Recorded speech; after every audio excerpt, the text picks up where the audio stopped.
এরও পায় নাই।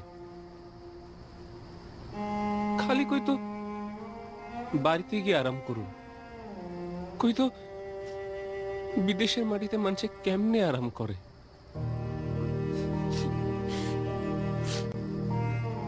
আমারে খুশি করার লেগে কইতো বাড়িতে নিয়ে মায়ের হাতে রান্না খাওয়াইব।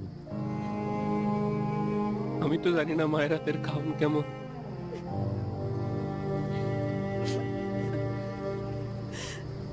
আপনার হাতে একটু রান্না খাওয়াইবেন আম্মা?